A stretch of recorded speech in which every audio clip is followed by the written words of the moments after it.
I was getting super board, त्यसैले मैले उठाएँ एउटा कपडा र म त्यसमा बनाउन थालेँ पानी पकुवा। पानी पकुवा माने ड्र्यागन फ्लाई। अब ड्र्यागन फ्लाई कपडामा बनाइसकेपछि मैले त्यसलाई काटेँ र ओभर जान्ने भएर मैले त्यसको एजेस स्मुथ हुन्छ भनी जलाइदिएँ। Do not do this.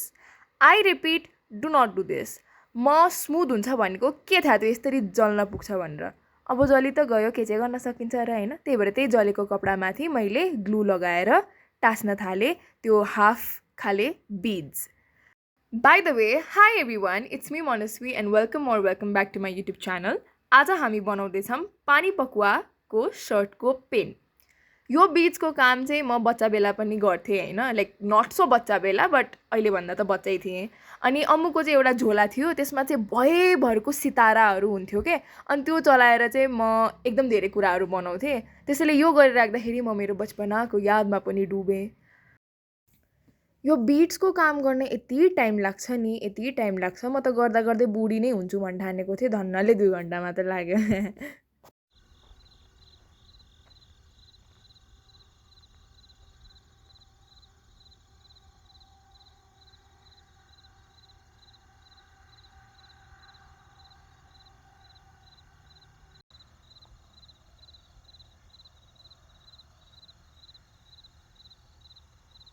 2,000 years later.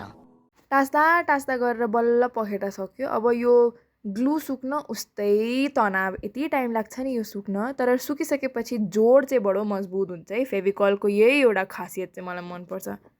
पानी पकुवा चाहिँ रेडी भयो, तर मसँग ब्रोचको पेन थिएन, त्यसैले काम चलाउ तरिकाले चाहिँ मैले क्रोकोडाइल क्लिप लगाइदिएँ। यो पनि राम्रो नै काम गर्छ।